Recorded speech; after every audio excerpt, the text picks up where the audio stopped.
झारखंड विधानसभा चुनाव में बीजेपी के कई बागी उम्मीदवार निर्दलीय चुनावी मैदान में अपनी किस्मत आजमा रहे हैं। बागियों की सूची में शामिल हुसैनाबाद से निर्दलीय चुनाव लड़ रहे विनोद सिंह ने कहा कि पार्टी ने उस आदमी को उम्मीदवार बनाया है जिसके खिलाफ हम वर्षों से संघर्ष कर रहे थे। कई कार्यकर्ताओं पर फर्जी मुकदमे तक दर्ज कराए गए। कार्यकर्ता और क्षेत्र की जनता मुझे चुनाव लड़ा रही है, हमारी जीत होगी।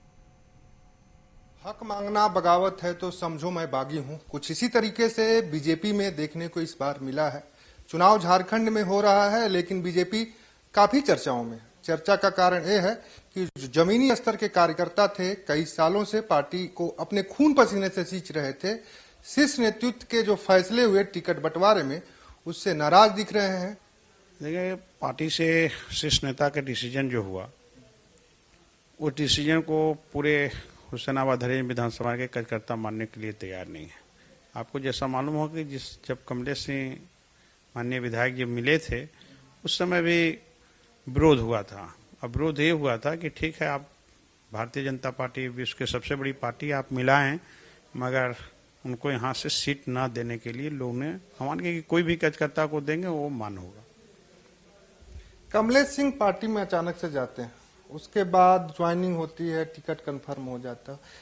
क्यों दरकिनार किया गया कार्यकर्ताओं को? क्या प्रदेश अध्यक्ष की ओर से इस पे पहल नहीं की गई?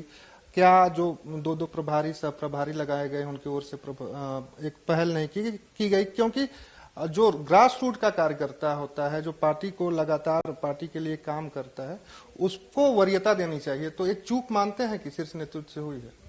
बिल्कुल चूक हुई है। आप बताइए कि जो कार्यकर्ता 10 साल 12 साल से किसी से लड़ रहा है, माननीय विधायक जी से लड़ रहा है।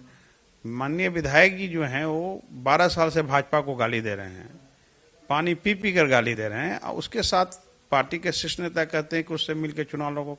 कितने पर उन्होंने हरिजन एक्ट केस करवाया, कितने कार्यकर्ता पर उन्होंने कार्रवाई करवाया। शीर्ष नेतृत्व से नाराजगी हुई होगी, तभी आप निर्दल चुनाव लड़े टिकट बंटवारे को लेकर। क्या कोई संपर्क किया, कोई बात करने का कोशिश किया, कोई मनाने की कोशिश की कि भाई ऐसा विनोद जी मत करिए, आगे हम लोग देखेंगे?